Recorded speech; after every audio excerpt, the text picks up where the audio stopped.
જે 20 તારીખનો કાર્યક્રમ હતો એ બાબત સાહેબ એ બાબત હું બે વસ્તુ એક ચોખવટ કરી દઉં મીડિયા વચ્ચે બે વસ્તુ હું ચોખવટ કરી દઉં. એક અન્ય વિડીયો આવ્યા હતા 20 તારીખ પછી અને યુટ્યુબમાં લખ્યું હતું કે નેક નામદાર મહારાજા સાહેબ મને કંઈ જવાબ આપે છે, હું એમને કંઈ પ્રશ્ન પૂછું છું. એક ચોખવટ કરી દઉં, હું આજે જે પણ છું મારા માતા પિતાને લઈને છું, એમના આશીર્વાદને લઈને છું અને દરરોજ મારા પિતાના મારા માતાના આશીર્વાદ લઉં છું, એમને સાથે સામાજિક અને રાજકીય ચર્ચા કરું છું. તો ત્યાં કાંઈ કન્ફ્યુઝન ન હોવું જોઈએ. મેઇન મુદ્દો શું છે કે આજે સમિતિનું સંગઠન બન્યું છે 20 તારીખે, એની શરૂઆત ક્યાંથી થઈ આ બધા ખાસ કરીને ક્ષત્રિય સમાજને એક ખોટી વાત કહેવામાં આવે છે. મારી વાત ધ્યાનથી સાંભળજો કારણ કે મારી સાથે બનેલી ઘટના છે. 31 મે 2024 પ્રજાવત્સલ્ય નેક નામદાર મહારાજા કૃષ્ણકુમારસિંહજીના નાના પુત્ર જે શિવા બાપા કહેવાતા હતા, બધા ભાવનગરના નગરજનો વચ્ચે એમનું દુઃખ અવસાન થયું હતું. 5-6 દિવસ પછી 5મી જૂને મને શંકરસિંહ વાઘેલા બાપુનો એક મેસેજ આવ્યો હતો એક વાયા ચેનલ થ્રુ કે એમને પરિવાર સાથે આ દુઃખ અવસાન થયું છે, પરિવારને મળવા આવવું છે. સ્વાભાવિક છે, શંકરસિંહ બાપુ શિવા બાપાને ઓળખતા પણ હશે કારણ કે બંને એક જ પક્ષના અને રાજનીતિમાં હતા. મને લાગ્યું બાપુ આવે છે અમારે માટે સારું રહેશે, સમાજના એક વડીલ છે, અનુભવી વ્યક્તિ છે, એમનો સહારો પરિવારને મળે આ સમયમાં જરૂરી. બાપુ જ્યારે આવ્યા એમને સાથે અન્ય સમાજના વ્યક્તિઓ આવ્યા હતા. મને આશ્ચર્યચકિત ક્યારે લાગ્યું જ્યારે આવા સમયમાં ભાઈઓ 12મું પણ નહોતું થયું મારા દાદાના. આપણે સંસ્કારી માણસો છીએ, કોઈ પરિવારમાં દુઃખ અવસાન થાય 12મું સુધી આપણે કોઈ બીજી વાત તો નથી કરતા, ત્યાં જઈને આપણું શોક વ્યક્ત કરીએ છીએ.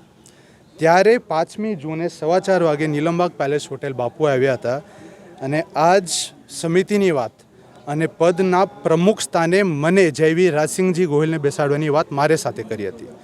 ત્યારે મેં બાપુને સામેથી પૂછ્યું હતું કે આનું કારણ શું છે, કારણ કે અમે બધા અત્યારે શોકમાં છે, અત્યારે દુઃખથી ગુજરીએ છીએ.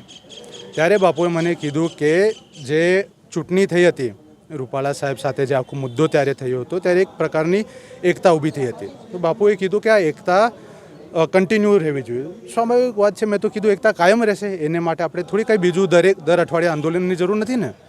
બાપુએ કીધું ના કે આ એક પોલિટિકલ એટલે કે પોલિટિક્સથી ડાયરેક્ટલી સંકળાયેલી બોડી નહીં રહે, પણ જેમ આપ કહો કે ભારતીય જનતા પાર્ટીની માત્ર સંસ્થા RSS છે એવી એક સંસ્થા એ ઊભી કરવા માંગે છે અને મને લઈને યુવાનોને જોડાવા માંગે. મારા મનમાં બે પ્રશ્ન મને હેરાન કરતા હતા કે આવા દુઃખ અવસાન થયું છે મારા પરિવારના સદસ્યને અને આ સમાજના જ એટલા વડીલ વ્યક્તિને આટલા સિદ્ધાંતો અને વિવેક નથી કે આ જગ્યામાં આવીને આવી વાતો ન કરાય. અત્યારે બીજું જે પ્રશ્ન ઊભો થાય કે મેં જ્યારે સ્પષ્ટ કીધું કે હું કોઈ દિવસ સમાજને રાજકારણ માટે ઉપયોગ નહીં કરું. રાજકારણમાં આવવાના મુદ્દા ભાવનગર જિલ્લાની અન્ય શૈક્ષણિક સુવિધાઓ, આર્થિક પરિસ્થિતિ, અન્ય એવા મુદ્દાઓ છે જે ડિસ્ટ્રિક્ટ અને સિટી રિલેટેડ છે. વાત ત્યાં પૂરી થઈ ગઈ. એ પછી એમને જે પદ આપ્યું નેક નામદાર મહારાજા સાહેબને 20મી તારીખે કાર્યક્રમ થયું એ થઈ ગયું. હવે મૂળ પ્રશ્ન હું મારા ક્ષત્રિય ભાઈઓને મીડિયાથી પૂછવા માગું છું અને કહેવા માગું છું એક કે મેં જે પોસ્ટ મૂકી એ મારા પિતાના સમર્થન માટે મૂકી હતી, એના સપોર્ટ માટે કે કોઈ મારા પિતાના, મારા માતાના, મારા પૂર્વજોનું નામ ઉપયોગ પોતાની રાજનીતિ માટે ન કરે.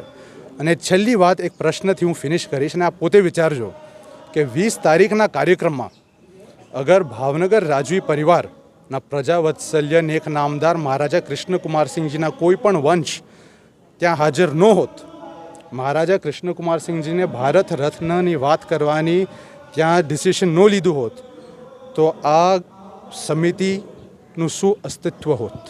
ભાવનગર રાજવી પરિવારનું નામ એ સમિતિથી 2 મિનિટ માટે આપ કાઢી દો અને પોતાને પૂછી લ્યો, આપ મીડિયાના ભાઈઓ અને બહેનો પોતે ત્યાં જતા? તો આ પ્રશ્ન ક્ષત્રિય સમાજનું ધ્યાન દોરવા માગું છું. આપ જાગૃત રહ્યો. બાપુ વડીલ છે, વડીલને માન સન્માન અપાય, પણ વડીલ પણ જ્યારે ખોટું કરે ને યુવાનોને એટલી શક્તિ હોવી જોઈએ ને નિડર હોવું જોઈએ કે સામે આવીને કહો આ ખોટી વાત છે. મારા માતા, મારા પિતા, મારા પૂર્વજોને હું કોઈ દિવસ આપ એમને ઉપયોગ નહીં કરી શકો રાજકારણ માટે અને કોશિશ કરશો તો હું એકલો ભલે અહીંયા સામે ઊભો રહીશ. Rajshree one stop shoes shop, family footwear showroom, વિશ્વ વિખ્યાત દરેક બ્રાન્ડના ફૂટવેરની વિશાળ રેન્જ હાજર સ્ટોકમાં.